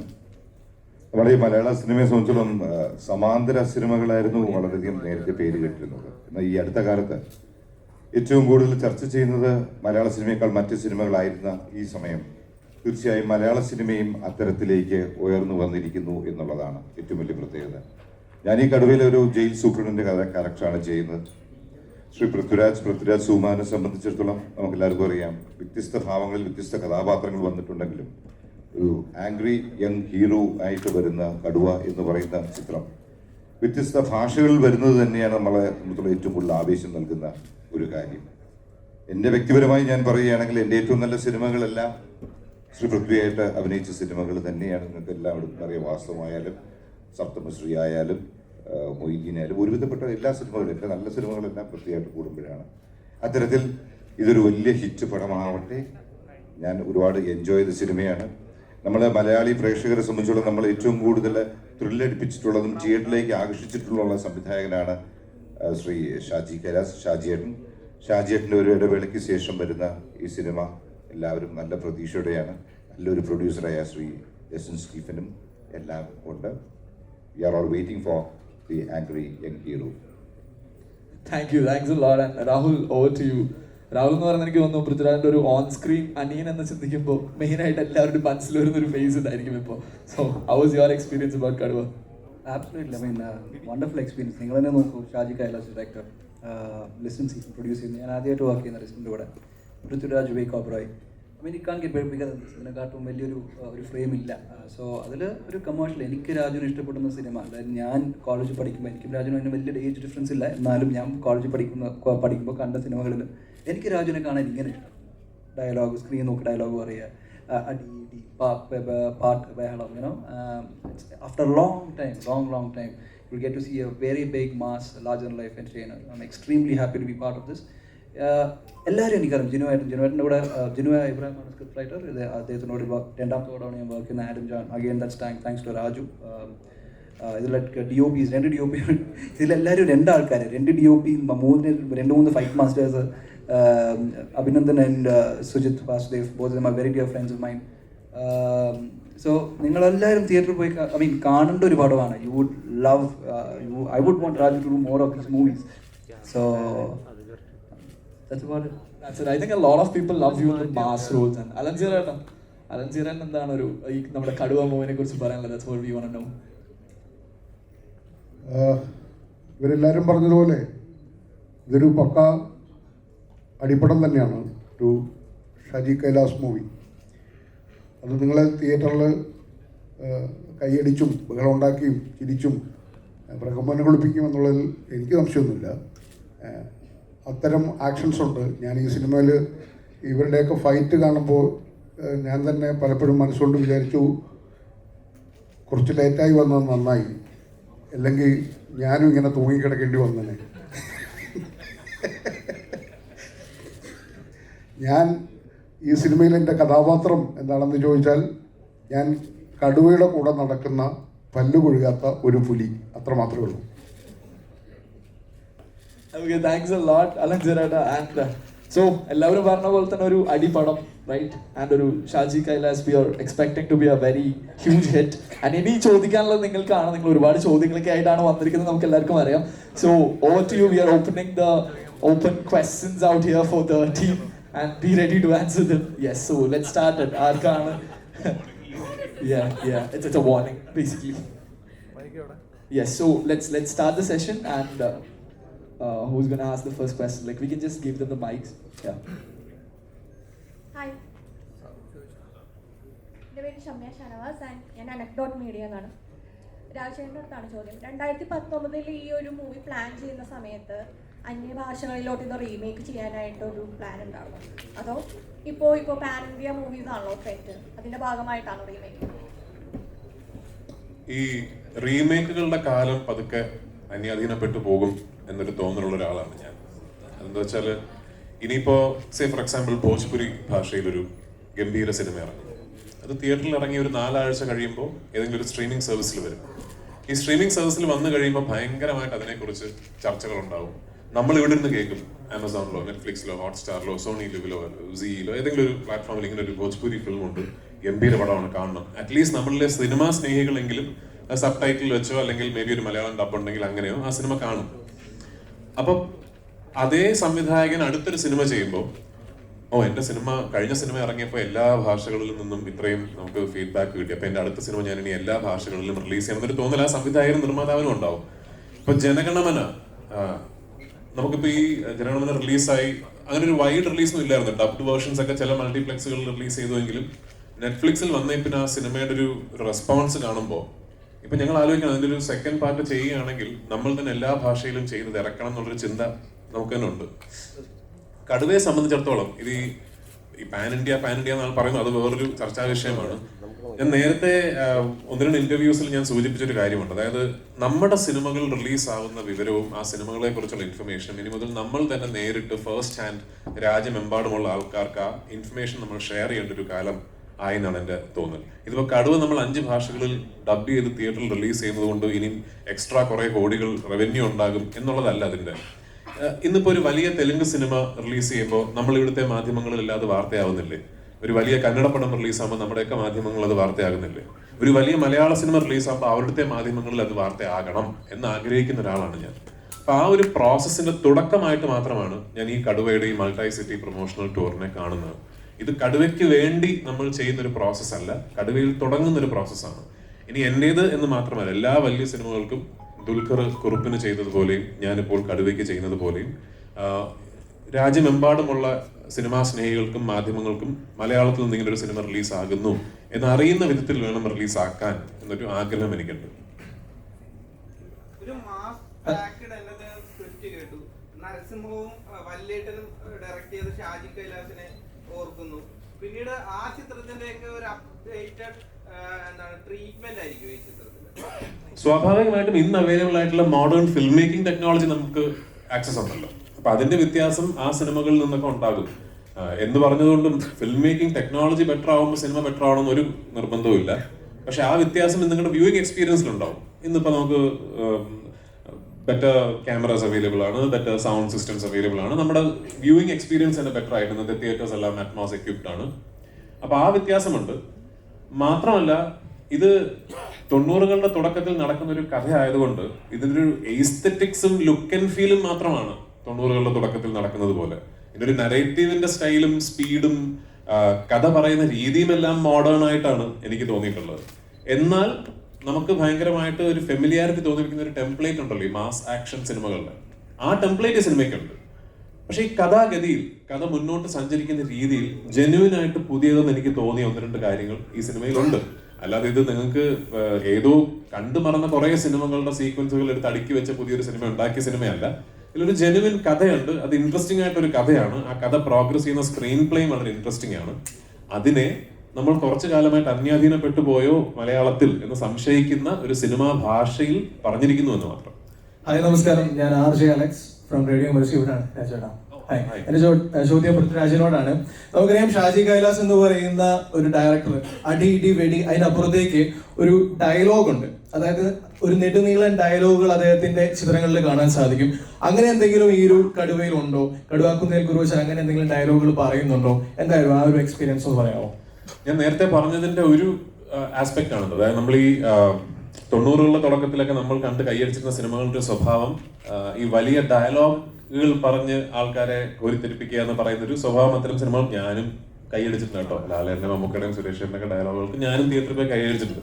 പക്ഷെ ആ ഒരു ശൈലി സിനിമകൾക്ക് പൊതുവെ മാറി വരുന്നുണ്ടല്ലേ. ഈ വെർബോസ് ആയിട്ടുള്ള സിനിമകളിൽ നിന്ന് മാറി അങ്ങനെ നെടുനീളൻ ഡയലോഗുകൾ പറയുക എന്നുള്ളത് മാറിയിട്ടുള്ളൊരു തരം സിനിമകളാണ്. ഓഫ്കോഴ്സ് ജനഗണമനയിൽ നെടുനീളൻ ഡയലോഗുകൾ ഉണ്ടായിരുന്നു. അത് പക്ഷേ ഒരു കോടതി മുറിയിൽ പറയുന്ന വാദത്തിന്റെ ഭാഗമായിട്ട് വരുന്ന ഡയലോഗ്സ് ആണ്. കടുവയിലപ്പോ അങ്ങനല്ല. ഈ ഞാനോ വിവേകോ നിന്ന് ഭയങ്കര ലെങ്തി ഡയലോഗുകൾ പറഞ്ഞിട്ട് തിരിഞ്ഞ് സ്ലോ മോഷനിൽ നടന്നു പോകുന്ന അങ്ങനത്തെ സിനിമയല്ല. പക്ഷെ ഈ punch lines, mass moments, larger than life moments, ഒരു ഹീറോ റെപ്രസെന്റേഷൻ, ഇതെല്ലാം ഉള്ള സിനിമയാണ്.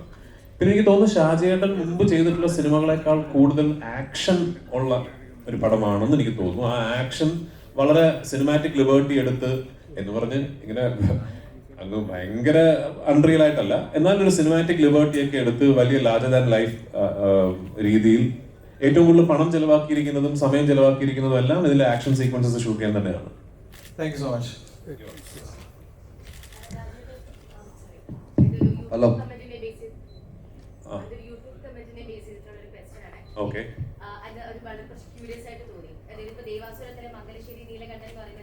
മുല്ലശ്ശേരി രാജഗോപാൽ എന്ന് പറയുന്ന ഒരാളെ ബേസ് ചെയ്തിട്ടുള്ള ഒരു സിനിമയായിരുന്നു. അതുപോലെ ഇതിലെ കടുവാക്കുന്നേൽ കുറുവച്ചൻ, മേലെപ്പറമ്പിൽ കുറുവച്ചൻ അഥവാ പാലയിലല്ല, ഒരു ജോസ് കുറുവിന കുന്നേൽ എന്ന് പറയുന്ന ഒരാളെ ബേസ് ചെയ്തുകൊണ്ടാണ് എന്നുള്ളൊരു രീതിയിൽ കമന്റ് ഉണ്ട്. ആള് ഭയങ്കര ഇതിലുമാണ് ലെജൻഡാണ്, അവർക്ക് അറിയാത്തവർക്കുള്ള കഥയാണ് കടുവ എന്ന് പറയുന്നത്. അതിലെന്തെങ്കിലും സത്യം? ഇങ്ങനൊരു റിയൽ ലൈഫ് പേഴ്സണുമായിട്ട് സിമിലാരിറ്റി ഉണ്ട്, അതിലൊരു ലിറ്റിഗേഷൻ ഉണ്ട് എന്ന് ഞാൻ അറിയുന്നത് തന്നെ ഈ ഒരു ലിറ്റിഗേഷൻ വരുമ്പോഴാണ്. ഒരു റിയൽ ലൈഫ് പേഴ്സണാലിറ്റിയുമായിട്ടൊരു സിമിലാരിറ്റി ഉണ്ടെന്നൊരു ക്ലെയിം ഞാൻ അറിയുന്നത് തന്നെ ഇതിനൊരു കോടതിയിൽ ഒരു ലിറ്റിഗേഷൻ വരുമ്പോഴാണ്. അതിനു മുമ്പ് എനിക്ക് ഇതിനെ കുറിച്ച് അറിയില്ല. അപ്പോൾ ആ ലിറ്റിഗേഷൻ നടക്കുന്നത് റൈറ്ററും അവരും തമ്മിലാണ്. കോടതികളിൽ നിന്നും നമുക്ക് ഫേവറബിൾ ആയിട്ടുള്ളൊരു ഉത്തരവ് കിട്ടിയതിന്റെ അടിസ്ഥാനത്തിലാണ് നമ്മൾ ഈ സിനിമ ഇപ്പോൾ റിലീസിന് ഒരുക്കുന്നത്. ജിനു പത്തനംതിട്ടക്കാരനാണ് ഇതിന്റെ റൈറ്റർ. സ്വാഭാവികമായിട്ടും ജിനു വളർന്നു വന്ന കുട്ടിക്കാലവും ജിനുവിന്റെ നാടും നാട്ടുകാരും എല്ലാം ജിനുവിന് ഇൻസ്പിറേഷൻ ആയിട്ടുണ്ടാകാം സ്വാഭാവികമായിട്ടും. കഥ പ്യോർലി ഫിക്ഷണലാണ്. അത് ഞാൻ കഥ വായിച്ചതിന്റെ അടിസ്ഥാനത്തിൽ എനിക്ക് തോന്നിയിട്ടുള്ള കഥ പ്യോർലി ഫിക്ഷണലാണെന്നുള്ളതാണ്. എന്റെ അറിവിനെ കുറിച്ച് ഇത്രയേ ഉള്ളൂ. രാജു, എന്റെ പേര് സിറാജ്. Thank you. രാജു ഇതിനു മുമ്പ് ഒരു അഭിമുഖത്തിൽ പറഞ്ഞിട്ടുണ്ട്, ഓരോ നടന്റെ ഉള്ളിലും അവനെ കുറിച്ച് ഒരു ആത്മവിശ്വാസവും അവന്റെ ഒരു മികവും ഉണ്ട്. ആ മികവ് അല്ലെങ്കിൽ ആ ആത്മവിശ്വാസം ഇനിയും പുറത്തെടുക്കാൻ സംവിധായകനോ അല്ലെങ്കിൽ ആ എഴുത്തുകാരനോ ശ്രമിക്കണം. അയാൾ ഇനിയും ശ്രമിച്ചുകൊണ്ടേയിരിക്കണം. എന്നിൽ നിന്നുള്ള ഏറ്റവും ബെസ്റ്റ് ഇനിയും പുറത്ത് വന്നിട്ടില്ല എന്ന് ഓരോ നടനും കരുതുന്നു.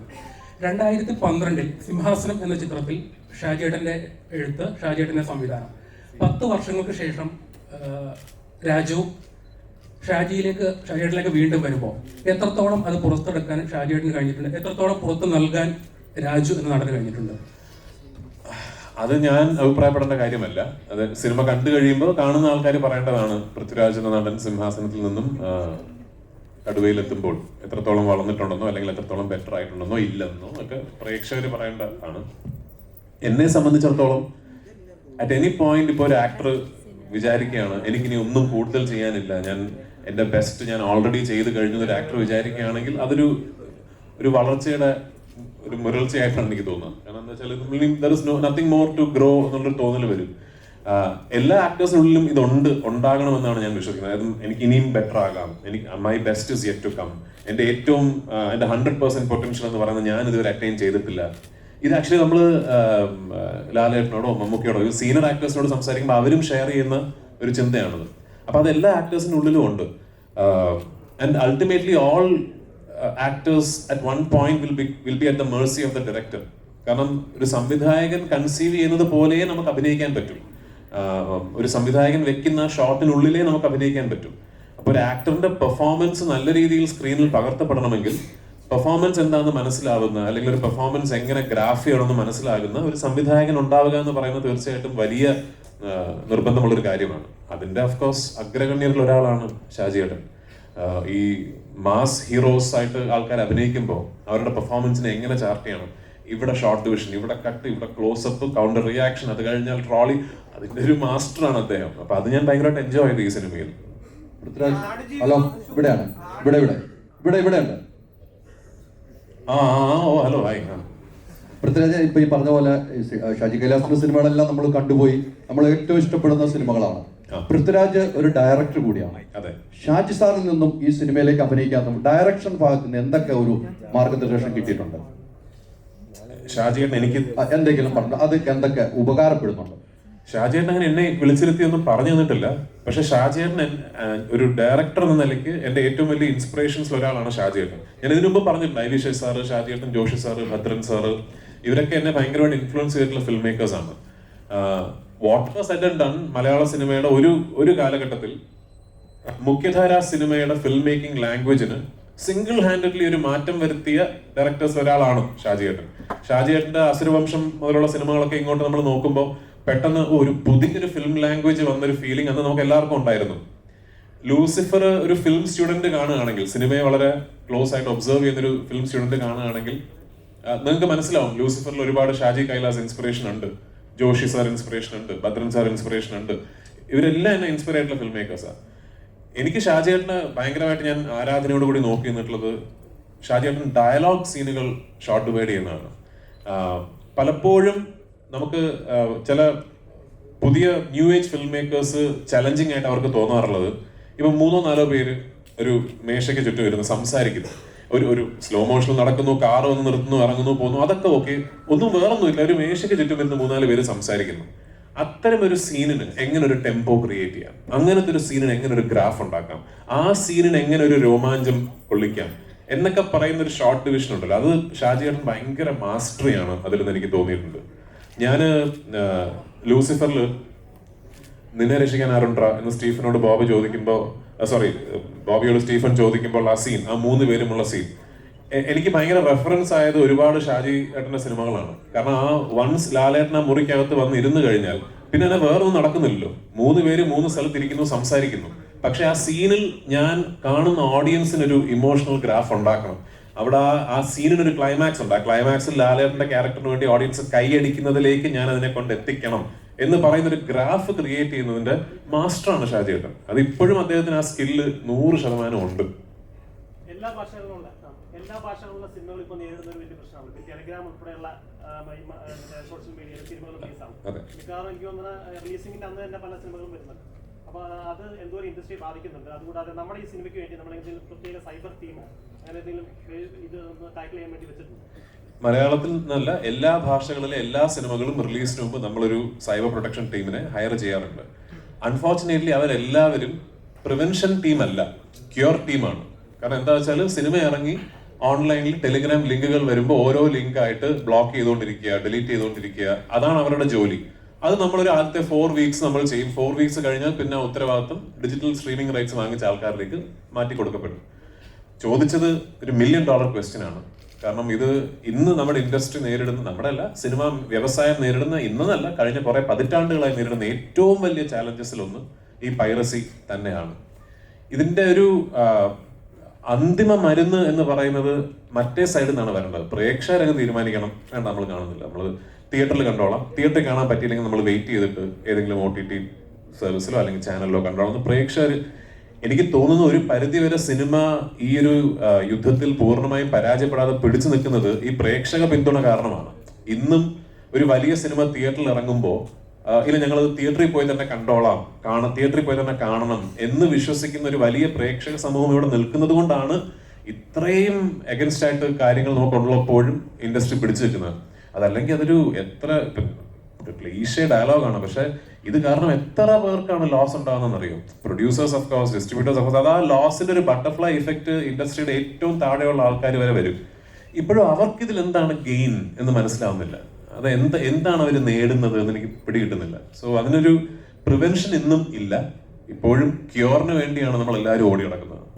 ഈ മലയാളത്തിലെ ഇപ്പോഴത്തെ ഏറ്റവും എക്സൈറ്റഡ് ആയിട്ടുള്ള പ്രൊജക്ട് എന്ന് പറയുന്നത് ആടുജീവിതമാണ്. അപ്പോഴേക്കും ആടുജീവിതത്തിന്റെ ഷൂട്ടിംഗ് പൂർത്തീകരിച്ചിരിക്കുന്നു എന്ന് ന്യൂസുകൾ പുറത്തു വന്നിരുന്നു. അപ്പോഴേക്കും എങ്ങനെയുണ്ട് ഫസ്റ്റ് ഔട്ട്? റഹ്മാൻ ലൊക്കേഷനിൽ വന്നു. എങ്ങനെയാണ് പൃഥ്വിയുടെ പ്രതീക്ഷകൾ? നിങ്ങളെല്ലാവരും പ്രതീക്ഷിക്കുന്ന പോലെയാണ് ആടുജീവിതത്തിനെ കുറിച്ച് ഞാനും പ്രതീക്ഷിക്കുന്നത്. ആടുജീവിതത്തിന്റെ ഷൂട്ടിംഗ് കഴിഞ്ഞു എന്ന് പറയുമ്പോൾ ആടുജീവിതത്തിന്റെ ഒരു 4 ദിവസത്തെ ഷൂട്ടിംഗ് ഇനി ബാക്കിയുണ്ട്. എന്റെ താടി കുറച്ചുകൂടെ വളർന്നിട്ട് ഒരു 3 ദിവസം അതിൽ ഷൂട്ട് ചെയ്യും. പിന്നെ ഒരു ദിവസം പിന്നെ എപ്പോഴേലും ഒരു ടൈലന്റ് പോലെ അതിനൊരു ധൃതിയില്ല. അത് സിനിമയുടെ എഡിറ്റിംഗ് വർക്കൊക്കെ കഴിഞ്ഞിട്ട് ചെയ്താലും കുഴപ്പമില്ല. പക്ഷെ നമ്മുടെ പ്രധാന ചലഞ്ച് എന്ന് പറയുന്ന മരുഭൂമിയിലെ ഷൂട്ട്, ഈ ഫോറിൻ രാജ്യത്ത് ഷൂട്ട് ചെയ്യുന്നത്, അത് പൂർണ്ണമായും കഴിഞ്ഞു. അതൊരു വലിയ സമാധാനമാണ്. ഇത്രയും ഒക്കെ നമ്മൾ തടസ്സങ്ങൾ നേരിടേണ്ടി വന്നിട്ടും എവിടെയും ഒരു കോംപ്രമൈസിലേക്ക് ആ സിനിമ പോയില്ല എന്ന് പറയുന്നത് 100% ബ്ലസ്സി എന്ന സംവിധായകന്റെ അദ്ദേഹത്തിന്റെ ഒരു കഴിവും അദ്ദേഹത്തിന്റെ ഒരു കമ്മിറ്റ്മെന്റും കഴിഞ്ഞ 14 വർഷക്കാലമായിട്ട് അദ്ദേഹത്തിന്റെ ജീവിതം മാറ്റി വെച്ചിരിക്കുന്നത് ഈ ഒരു സിനിമയ്ക്ക് വേണ്ടിയാണ്. റഹ്മാൻ സാർ വന്നിരുന്നു. ഇൻഫാക്ട് റഹ്മാൻ സാർ ഞങ്ങളുടെ ഈ സിനിമയോട് കാണിക്കുന്ന ഒരു സ്നേഹം ഞങ്ങൾക്ക് ഭയങ്കര പ്ലസന്റ്ലി സർപ്രൈസിങ് ആണ്. അദ്ദേഹത്തിന് ഒറിജിനലി ഞങ്ങൾ പറഞ്ഞിരുന്നത് ഒറിജിനൽ പ്ലാൻ സിനിമയിൽ റീ റെക്കോർഡിങ്ങും ഒരു പാട്ടും എന്നുള്ളതാണ്. ഈ സിനിമയുടെ വർക്ക് തുടങ്ങി കഴിഞ്ഞിട്ട് അദ്ദേഹമായിട്ടാണ് ഇങ്ങോട്ട് 3 പാട്ടുകൾ തന്നത്. പിന്നെ റഹ്മാൻ സാർ എന്നെ ബ്ലസ് ചേട്ടനോട് അങ്ങനെ ഒരു സിറ്റുവേഷൻ ഇല്ലേ, അവിടെ റീ റെക്കോർഡിംഗ് വേണം, ഒരു ചെറിയൊരു പാട്ട് ചെയ്യാം എന്ന് പറഞ്ഞിട്ട് വേറൊരു ബെദോയിങ് ബേസ്ഡ് ഒരു സോങ് ഇപ്പൊ ഈ ഷെഡ്യൂളിന്റെ സമയത്ത് വീണ്ടും അയച്ചു തന്നു. വെറുതെ ചോദിച്ചതാണ്, സാർ വരുമോ ജോർഡനിലേക്കെന്ന്. കുറച്ച് കഴിഞ്ഞ് അദ്ദേഹം തിരിച്ചുള്ള ഞാൻ കാൻ ഫിലിം ഫെസ്റ്റിവലിൽ പോയിട്ട് നേരെ അങ്ങോട്ട് നിങ്ങളുടെ ലൊക്കേഷനിലേക്കാണ് വരുന്നത് എന്ന് പറഞ്ഞ് നേരെ അങ്ങോട്ട് വന്നു. ഒരു 2.5 days ഞങ്ങളോടൊപ്പം ഉണ്ടായിരുന്നു. ഞങ്ങൾ റഹ്മാൻ സാറിനെ ഉൾപ്പെടുത്തി ആടുജീവിതത്തിന് വേണ്ടി ഒരു മ്യൂസിക് വീഡിയോ ഷൂട്ട് ചെയ്തു. അത് അദ്ദേഹമാണ് ആ മ്യൂസിക് വീഡിയോയിൽ അഭിനയിച്ചിരിക്കുന്നത്. സിനിമയുടെ റിലീസിനോട് അടുപ്പിച്ച് ഞങ്ങൾ ആ പാട്ടും ആ മ്യൂസിക് വീഡിയോയും റിലീസ് ചെയ്യും. അദ്ദേഹം അവിടെ വന്ന് ഞങ്ങളുടെ ക്രൂവിനോട് പെരുമാറിയതും ഈ സിനിമയെക്കുറിച്ച് സംസാരിച്ചതും ആ സീൻ എടുത്തത് എന്നെ കാണിക്കാമോ, ഫുട്ടേജ് കണ്ടിട്ട് അഭിപ്രായം പറഞ്ഞതും എല്ലാം അദ്ദേഹം പോയി കഴിഞ്ഞപ്പോൾ ഞങ്ങൾക്ക് എല്ലാവർക്കും പെട്ടെന്ന് നമ്മളെന്തോ ഭയങ്കര സംഭവമായിട്ടോ ചെയ്തുകൊണ്ടിരിക്കുന്നത് നമുക്കൊരു ഫീലിംഗ്. അപ്പൊ അതിന് അദ്ദേഹത്തിനോട് വലിയൊരു നന്ദിയുണ്ട് ഞങ്ങൾക്ക്. ആൻഡ് ഓഫ് കോഴ്സ് അദ്ദേഹത്തിന്റെ work in the film is very good. മുമ്പൊരിക്കൽ ഒരു ഇന്റർവ്യൂവിൽ പറഞ്ഞിട്ടുണ്ട്, മലയാള സിനിമ അല്ലെങ്കിൽ മലയാളി പ്രേക്ഷകർ മറ്റു അന്യഭാഷ ചിത്രങ്ങളോട് കാണിക്കുന്ന അധിനിവേശം നമ്മുടെ ചിത്രങ്ങളോട് കാണിക്കുന്നു, മലയാള ഭാഷ കാണിക്കുന്നുണ്ട്. ഇന്ന് നമ്മളുടെ ഒരു ചിത്രം മറ്റു അന്യഭാഷ ചിത്രങ്ങളോട് കാണിക്കുന്ന ഒരു അധിനിവേശം അല്ലെങ്കിൽ ആ ഒരു സ്നേഹം, ആ ഒരു ഇത് ഇന്ന് മറ്റുള്ള ഓഡിയൻസിൽ നിന്ന് നമ്മൾ പ്രതീക്ഷിക്കുന്നു. നമ്മൾ ബേസിക്കലി ഞാൻ നേരത്തെ കടുവയെ കുറിച്ച് സംസാരിച്ചപ്പോൾ പറഞ്ഞൊരു എക്സ്ട്രപ്പുലേഷൻ ആണ് ഇപ്പോൾ ഈ ചോദ്യത്തിന്റെ ഉത്തരം. കാരണം എന്താണ് നമുക്ക് ഇവിടെ കിട്ടുന്നില്ല മറ്റു ഭാഷകളിലേക്ക് കിട്ടുന്നുള്ളൂ എന്നുള്ളൊരു തോന്നൽ വരുന്നത് എവിടെയാണ്? എത്തരം സിനിമകളിലാണ് അല്ല. എനിക്ക് തോന്നിയിട്ടുള്ളത് ഈ ഒരു larger than life action mass entertainers ആണ് നമുക്ക് എപ്പോഴും. മലയാളത്തിലത്തെ സിനിമകൾ ഉണ്ടാകുന്നില്ല അങ്ങനെ ഒരു അടിച്ചുപൊളി first day theatre experience. Of course വല്ലപ്പോഴും ഉണ്ടാവും, അതല്ലെങ്കിൽ കൺസിസ്റ്റന്റ് ആയിട്ട് നമുക്ക് കിട്ടുക അന്യഭാഷ ചിത്രങ്ങളിലാണെന്നൊരു നരേറ്റീവ് ഇവിടെ ഉണ്ട്. അപ്പൊ അതാണ് ഞാൻ പറഞ്ഞ അത്തരം സിനിമകൾ നമ്മുടെ ഇൻഡസ്ട്രിയിൽ നിന്ന് ഉണ്ടാകണമെന്ന്. ഇപ്പോൾ ഈ ഒരൊറ്റ സിനിമ ഞാൻ ഡബ് ചെയ്ത് 5 ഭാഷകളിൽ അതാത് സംസ്ഥാനങ്ങളിലെ തിയേറ്ററുകൾ റിലീസ് ചെയ്തുകൊണ്ട് ഈ ഒരൊറ്റ സിനിമ കൊണ്ട് കംപ്ലീറ്റ് കാര്യങ്ങൾ മാറി മറിഞ്ഞ് എല്ലാം ഭയങ്കരമാകും എന്നൊരു പ്രതീക്ഷ ഞങ്ങൾക്ക് ആർക്കുമില്ല. പക്ഷെ ഇത് എവിടെയെങ്കിലും തുടങ്ങണ്ടേ, എവിടെയെങ്കിലും തുടങ്ങണമല്ലോ. അടുത്ത സിനിമയാകട്ടെ, അല്ലെങ്കിൽ ഇനി ഒരു പീരിയഡ് സിനിമ വരുമ്പോൾ നോക്കാം, അല്ലെങ്കിൽ ഒരു കേരളത്തിന് പുറത്ത് നടക്കുന്ന ഒരു കഥ, ഒരു പാൻ ഇന്ത്യൻ പോലെ നമുക്ക് അങ്ങനെ ഇത് തള്ളി പോകും. മാത്രമല്ല അങ്ങനെ നമ്മൾ ഇതിനെ കണ്ടുകൊണ്ടിരുന്നാൽ ഇത് ചില സിനിമകൾക്ക് മാത്രം നടക്കുന്ന ഒരു പ്രക്രിയയായി മാറും. ഈ വൈഡ് റിലീസ് എല്ലാ ഭാഷകളിലുമുള്ള വേർഷൻസ് എന്ന് പറയുന്നത്. അതാണ് ഞാൻ പറഞ്ഞത്, ഇതൊരു നോം ആകണം. ഇനിയിപ്പോ ഇങ്ങനെ ആയിരിക്കണം. എന്റെ ആഗ്രഹം ഇനി എല്ലാ വലിയ മലയാള സിനിമകളും എല്ലാ മേജർ മെട്രോ സിറ്റീസിലും പോയിട്ട് ഇങ്ങനെ പബ്ലിസിറ്റി മീറ്റിംഗ് എല്ലാം നടത്തി ലാസ്റ്റ് വന്ന് ഇവിടെ ഒരു ക്ലൈമാക്സ് നമ്മുടെ സുഹൃത്തുക്കളോടൊപ്പം, നമ്മുടെ മാധ്യമ സുഹൃത്തുക്കളോടൊപ്പം ഇവിടെയാണ് പ്രീ റിലീസ് ഒരു ഇവന്റ് എന്ന് പറഞ്ഞാൽ അങ്ങനെയാണ് ഇതിന്റെ എന്റെ ആഗ്രഹം. അങ്ങനെയാണ് എന്റെ സിനിമകൾക്ക് മാത്രമല്ല എല്ലാ സിനിമകൾക്കും അങ്ങനെ ആയിരിക്കണം ഞാൻ ആഗ്രഹിക്കുന്നു. അങ്ങനെ ആവട്ടെ. മറ്റാരോടെങ്കിലും ചോദ്യം ചോദിക്കണം തോന്നുന്നു? Yes, I can. Sir, my question is to Mr. Vivek Oberoi. What do you think nowadays South Indian movies are getting more response? Okay. What do you think? As a Bollywood actor, what do you think? The change is happening slowly. We are getting more response and audience. What is your opinion about the South Indian film industry as now? No, it's amazing. I'm really, really happy for all my friends, my family in South India for the success that they're achieving. And the quality of Southern cinema has always been amazing. I truly believe that technicians from the South, directors, writers, DOPs, they have been not just in a best in India class, but world class. And I'm really, really happy that they're getting pan-India national recognition. People are enjoying their stories because I truly believe that emotion has no language. If you can connect with people and they enjoy the story, it's amazing. And OTT, I think, is making the world smaller. Because suddenly you and I are sitting here and watching a Korean show called Squid Game. And we're both loving it and writing about it, right? It has nothing to do with either Malayali culture or Punjabi culture or any kind of Indian culture. And yet, we are connecting with it because it's a great story and it's well told. I think that is making the world a smaller space, and I'm looking forward to the time where we remove the geographical boundaries and start to collaborate a lot more. Part of the reason why I consciously decided that I want to do one film in each southern language at least, and open my mind and my heart out to collaborate with all my southern colleagues and said, listen man, if you ever need me, I'm here. I'm there with you. Forget about money, forget about everything else. I really want to be a part of your cinema also and build that relationship. And I really enjoyed between these two films my association with Malayalam cinema, and I'm looking forward to doing a lot more. We are happy, sir. Such a great actor cooperating with us. It's very happy to us also. Thank you for the love. Thank you so much. ലിസ്റ്റിൻ്റെ അടുത്താണ്. ലിസ്റ്റിൻ ഇവിടെ.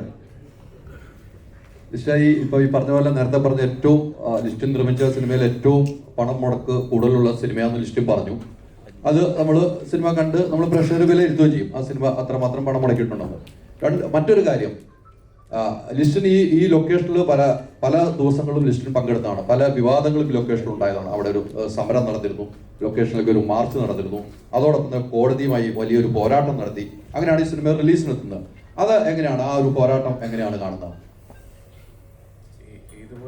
കോടതിയിൽ നിന്നൊരു വിധിയുടെ കാര്യം ഉണ്ടായി, കോടതിയിൽ നിന്നൊരു stay വന്നിരുന്നു.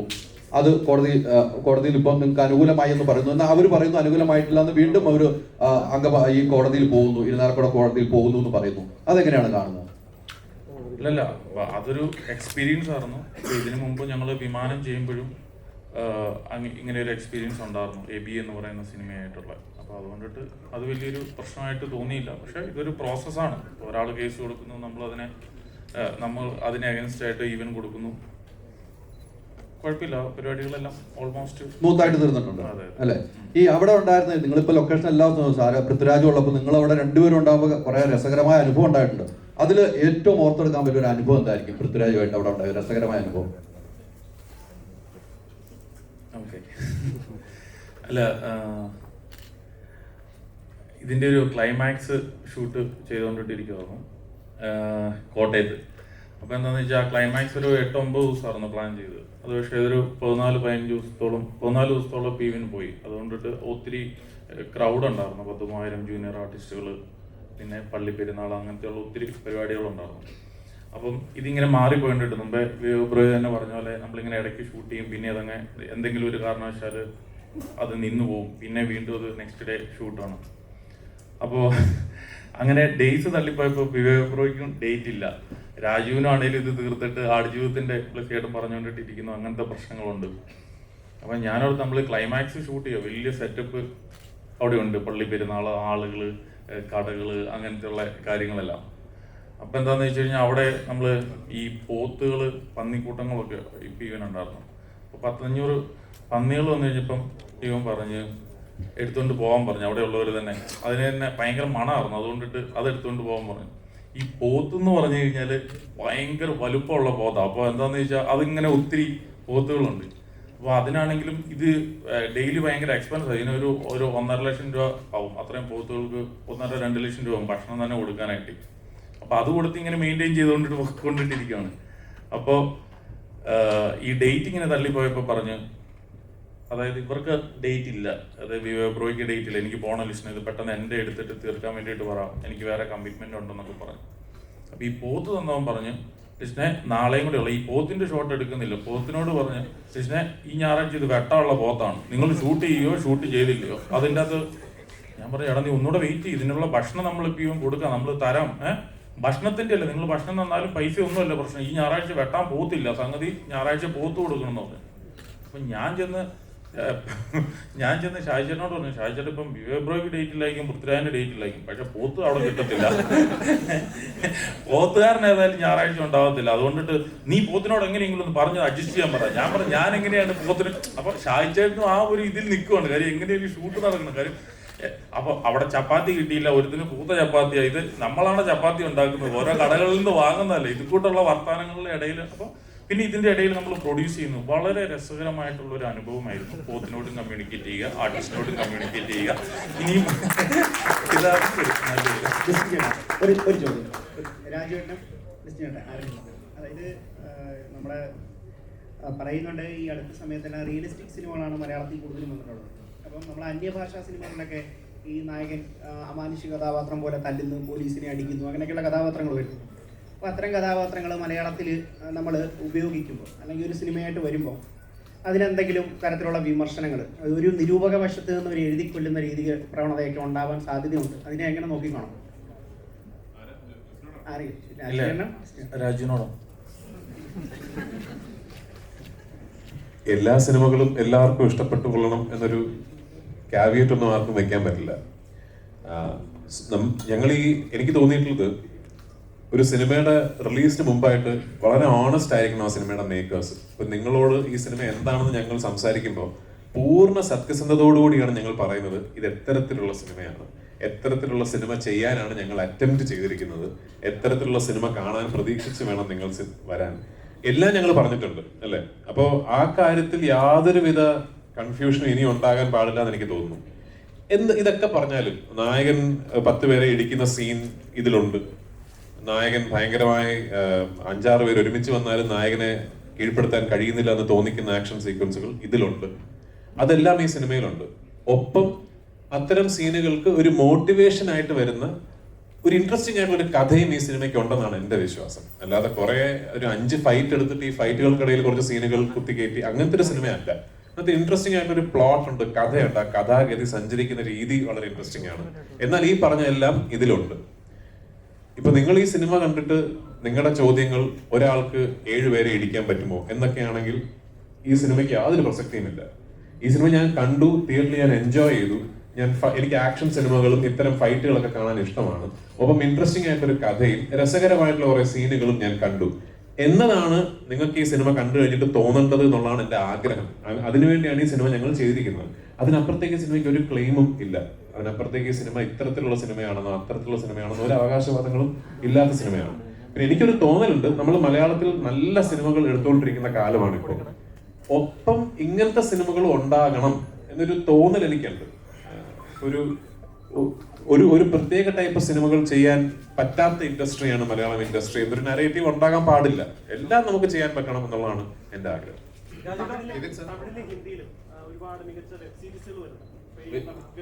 വെബ് സീരീസ് ആണ്. ഞാൻ കണ്ടില്ല, നല്ലതെന്ന് കേട്ടു. ഓൾറെഡി ഇന്ത്യയിലെ ലീഡിംഗ് പ്ലാറ്റ്ഫോംസ് പൃഥ്വിരാജ് പ്രൊഡക്ഷൻസിനെ സമീപിച്ചു കഴിഞ്ഞു. ഒരു വെബ് സീരീസ് ചെയ്ത് അവർക്ക് കൊടുക്കാമോ എന്ന ചോദ്യമായിട്ട്. അതിൽ ഒരെണ്ണം മോർ ഓർ ലെസ് ചിലപ്പോൾ ഞാൻ ഗ്രീൻ ലൈറ്റ് ചെയ്ത് അത് ചിലപ്പോൾ നടന്നേക്കാം. ഞാൻ അഭിനയിക്കുന്ന ഒരു വെബ് സീരീസിനെ കുറിച്ചൊരു ചർച്ചകൾ നടന്നുകൊണ്ടിരിക്കുകയാണ്. അതിൻ്റെ പ്രാരംഭഘട്ട ചർച്ച നടക്കുന്നതേ ഉള്ളൂ.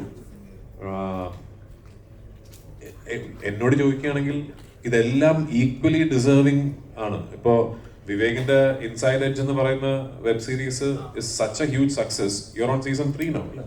സീസൺ 3 വിവേക് ഇപ്പൊ രോഹിത് ഷെട്ടി ചെയ്യുന്ന ഇന്ത്യൻ പോലീസ് എന്ന് പറയുന്ന സീരീസിൽ സിദ്ധാർത്ഥ് മൽഹോത്രയും വിവേകുമാണ് പ്രധാന കഥാപാത്രങ്ങൾ ചെയ്യുന്നത്. എനിക്ക് പേഴ്സണലി അറിയാം അതിന്റെ റവന്യൂ എന്താണെന്ന്. ആദ്യത്തെ സീസൺ എത്ര രൂപയ്ക്കാണ് അവർ മൗണ്ട് ചെയ്തിരിക്കുന്നത് എനിക്കറിയാം. അത് അത്രയും സ്കെയിലുള്ള ഒരു ബോളിവുഡ് ഫിലിമിനില്ല എന്നാണ് എനിക്ക് തോന്നുന്നത്. അറ്റ്ലീസ്റ്റ് കറന്റ്ലി അണ്ടർ ഷൂട്ടിംഗ് നടക്കുന്ന ഒരു സിനിമയ്ക്ക് അത്രയും വലിയൊരു ബഡ്ജറ്റ് ഉണ്ടാവില്ലെന്നാണ് തോന്നുന്നത്. അപ്പോൾ അതൊരു ലെജിറ്റിമേറ്റ് ഒരു ഫോം ഓഫ് എന്റർടൈൻമെന്റ് ആണ് ഇന്ന്. I would love to do it. എനിക്കൊരു ഇൻട്രസ്റ്റിംഗ് ആയിട്ടുള്ള ഒരു വെബ് സീരീസിൽ അഭിനയിക്കാൻ അവസരം കിട്ടിയാൽ എനിക്ക് വലിയ താല്പര്യമുള്ള കാര്യം തന്നെയാണ്. ഇതുവരെ ചോദിച്ചിട്ടില്ലാത്തവര് ചോദിക്കുന്നതായിരിക്കും. സാർ പറഞ്ഞല്ലോ സച്ചി സാർ തുടങ്ങി വെച്ച ഒരു ഈഗോയിസ്റ്റിക് ക്യാരക്ടേഴ്സ് അതിന്റെ ഒരു ട്രിലോജി ആയിട്ട് ഈ സിനിമ പറയാൻ ആഗ്രഹിക്കുന്നു പറഞ്ഞല്ലോ. അപ്പോ നമ്മള് അതിന്റെ അയ്യപ്പനും കോശിയിലെ ആ കോശി കുര്യന്റെ ഒരു ആ ലുക്സും ആ ഒരു പിക്ചറും പിന്നെ ഇതിൽ കടുവയിലേക്ക് വരുമ്പോൾ കടുവാക്കുന്നിൽ കുറുവാച്ചന്റെ ഒരു പിക്ചർ തമ്മിൽ ഒരു സിമിലാരിറ്റീസ് നമുക്ക് കാണാൻ സാധിക്കുന്നുണ്ട്. അപ്പോൾ അങ്ങനെ ആ ഒരു ക്യാരക്ടേഴ്സ് തമ്മിൽ എന്തെങ്കിലും സിമിലാരിറ്റീസ് ഈഗോയിസ്റ്റിക് ആയിട്ടുള്ള എന്തെങ്കിലും എലമെന്റ്സ് ഇതിലുണ്ടോ?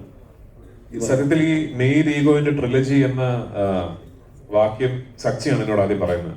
കാരണം ഡ്രൈവിംഗ് ലൈസൻസ് അയ്യപ്പനും കോശിയും കഴിഞ്ഞ് സച്ചി എന്നെ വെച്ച് അടുത്ത ചെയ്യാനിരുന്ന സിനിമ വിലായത്ത് ബുദ്ധയാണ്. വിലായത്ത് ബുദ്ധ കഥ വായിച്ചിട്ട് നിങ്ങൾക്ക് മനസ്സിലാവും, അതിലും രണ്ട് ആൾക്കാർ തമ്മിലുള്ള ഒരു ഈഗോ ടസലുണ്ട്. അപ്പൊ അന്ന് സച്ചിയാണ് തമാശക്ക് എന്നോട് പറഞ്ഞത്, നമ്മൾ രണ്ടുപേരും കൂടെ ഇങ്ങനെ മെയിൽ ഈഗോയിന്റെ ട്രിലജി നമ്മൾ കംപ്ലീറ്റ് ചെയ്യാൻ പോവാണ്. അതിനിടയിൽ കടുവ വന്നു. കടുവയും അതുപോലത്തെ ഒരു സിനിമയാണ്. വിലായത്ത് ബുദ്ധ ഞാൻ ചെയ്യുന്നുണ്ട്. സച്ചിയുടെ അസോസിയേറ്റും എന്റെയും അസോസിയേറ്റ് ആയ ജയൻ നമ്പ്യാറാണ് ഇതിപ്പോ ഡയറക്ട് ചെയ്യുന്നത്. ഇതില് കടുവാക്കുന്നിൽ കുറുവച്ചൻ എന്ന് പറയുന്ന കഥാപാത്രവും കോശി കുര്യനും തമ്മിൽ യാതൊരു ബന്ധവുമില്ല.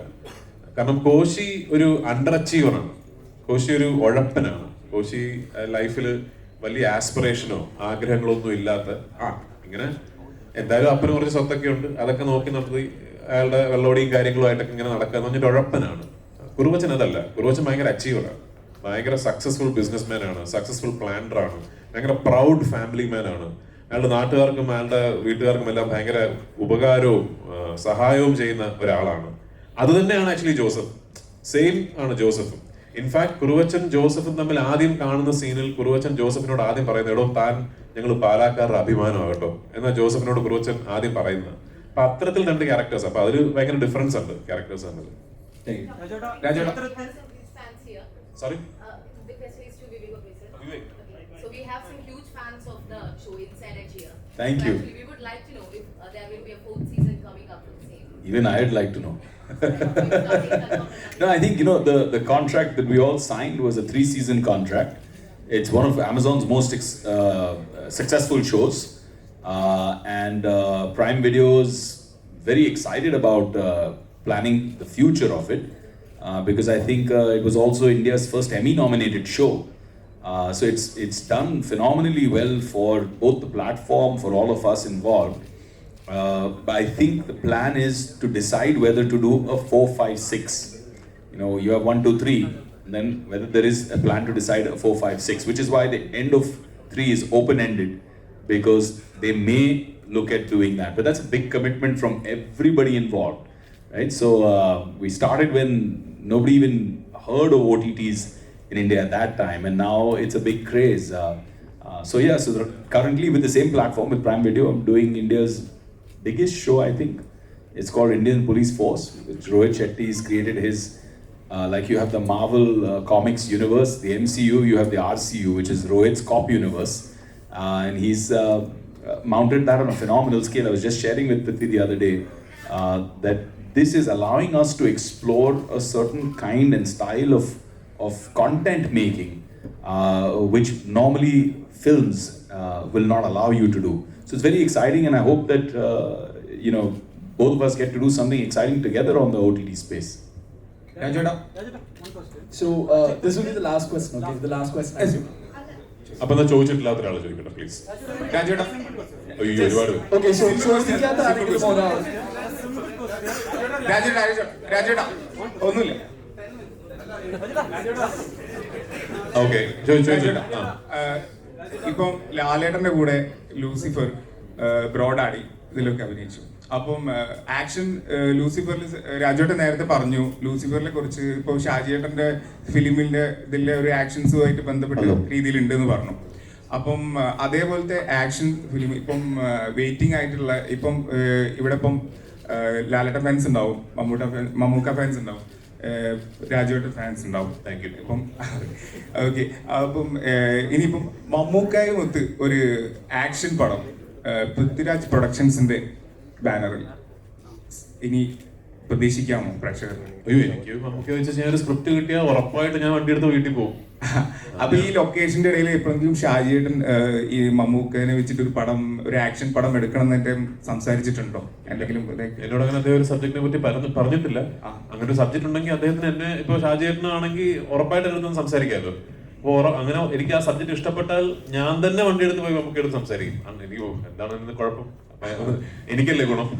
ഓക്കെ, എന്തായാലും all the best for the Kaduva. Thank you so much. Release 30 നിന്നും മാറ്റി 7-ാം തീയതി മാറ്റി. അതെ.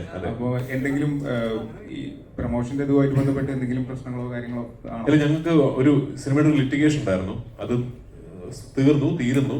പക്ഷെ ആ ലിറ്റിഗേഷൻ ബേസ് ചെയ്തിട്ട് സെൻസറിന് പോകുമ്പോൾ ഒരു പ്രോട്ടോകോൾ ഉള്ളത് ഞങ്ങൾക്ക് അറിയില്ലായിരുന്നു. അത് സെൻസറിന് ആപ്ലിക്കേഷൻ കൊടുത്തപ്പോഴാണ് ഇങ്ങനെ ഒരു ഫോർമാലിറ്റി ഉണ്ടെന്ന് ഞങ്ങൾ അറിയുന്നത്. അപ്പൊ അതുകൊണ്ട് സെൻസർ വൈകി, അതാണ് കാര്യം. Okay, thank you. There's like one more question. That would be the last question. Yeah. Okay, last question ആയിരിക്കും.